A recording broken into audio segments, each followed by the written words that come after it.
c'est celui qui reçoit l'information qui réussit.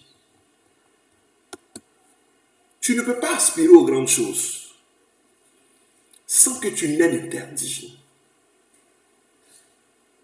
Parce qu'il y a une chose que Dieu regarde pour nous imposer des interdits. Généralement, l'interdit que Dieu te donne est lié à la chose que tu aimes beaucoup.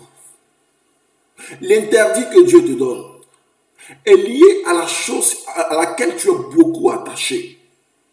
L'interdit que Dieu te donne est lié à la chose que tu es capable d'idolâtrer. Les choses pour lesquelles tu es capable de manifester une idolâtrie. Avant de t'imposer un interdit, Dieu sonde d'abord ton cœur. La Bible dit que les hommes regardent à l'apparence. Les hommes regardent à la face. Mais lui, Dieu, il regarde au cœur. Lui, Dieu, il regarde au cœur.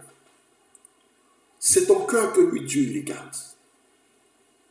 Au fond de ton cœur, tu peux faire semblant de ne pas aimer telle chose devant les hommes. Tu peux faire semblant de ne pas aimer telle chose devant les hommes. Mais lui qui te connaît mieux, qui te connaît plus, c'est Dieu. Il connaît ton cœur. Il te connaît. Il sait qui tu es. Il sait qui tu es. Voilà pourquoi généralement, comme interdit, Dieu te donne les choses auxquelles ton cœur est attaché. Quand tu es un homme qui est beaucoup coléreux, en qui il y a beaucoup de colère, quand tu es un homme qui ne peut pas se passer de la colère, mais Dieu sait qu'il veut faire de grandes choses avec toi.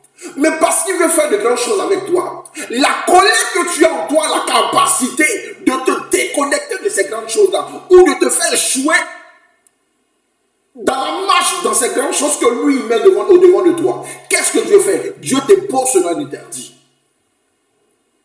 Quand Dieu t'appelle à devenir un homme nanti, quand l'onction royale est sur ta vie, quand Dieu t'appelle à devenir roi, à devenir grand, quand Dieu t'appelle à de grandes choses, et que Dieu voit tout dans ton cœur, tu es un grand frère pour les femmes. Et tu n'es pas loin même de manifester de l'idolâtrie même pour les femmes. Dieu te pose cela en interdit. Parce que Dieu seul sait ce qui a la capacité de nous faire échouer à la montée à laquelle lui nous appelle. Dieu seul sait ce qui a la capacité de nous faire échouer devant ce que lui, Dieu, il a prévu pour toi et moi. Et quand Dieu voit ça, je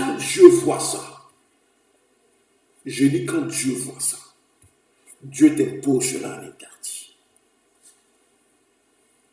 Dieu a imposé la liqueur, il a imposé le verre à Samson. Parce qu'il connaissait le cœur de Samson avant que Samson ne naisse. Il savait que Samson allait être une personne qui allait avoir un grand faible pour l'alcool. Samson allait être une personne qui allait avoir un grand faible pour les liqueurs, un grand faible pour les liqueurs, un grand faible pour l'alcool. Alors dès la base, Dieu lui interdit ça. Dieu lui interdit ça. Dieu savait que la force de Samson se trouvait dans ses cheveux. Et dès la base, Dieu annonce ça à Samson, Dieu dit ça à Samson, pour que Samson fasse prendre toutes ses précautions, pour que Samson sache qu'il peut toucher à tout, mais il ne peut pas toucher à la liqueur, il ne peut pas toucher au vin, et il ne peut pas se coiffer les cheveux. Il ne peut pas se coiffer les cheveux. Quelqu'un dira, mais l'interdit que Dieu impose à Samson est simple. Quelqu'un pourra dire que si j'étais à la place de Samson, je pouvais respecter parce que c'est trop facile. Ne pas se coiffer les cheveux et puis ne pas toucher d'alcool, ne pas toucher les cadavres. Mais laisse-moi te dire que l'interdit de l'un n'est jamais semblable à l'interdit de l'autre.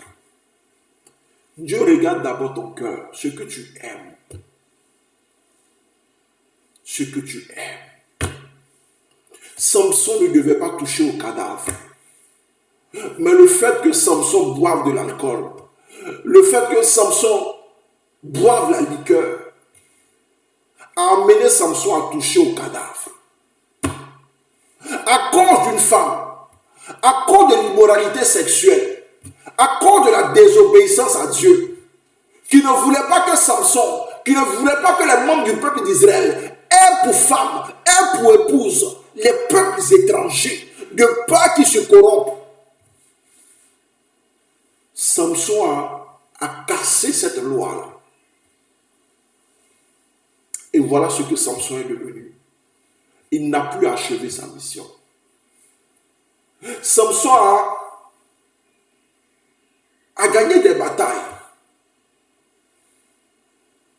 Il a gagné des combats.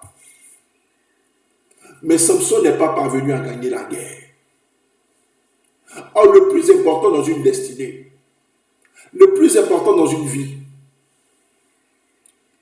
n'est pas de gagner des combats, n'est pas de gagner des batailles, mais le plus important, c'est de gagner la guerre. Parce qu'on ne demandera pas qui a gagné des batailles. On ne demandera pas qui a gagné des combats. On demandera qui a gagné la guerre, qui a vaincu, qui est sorti vainqueur. En ce soir,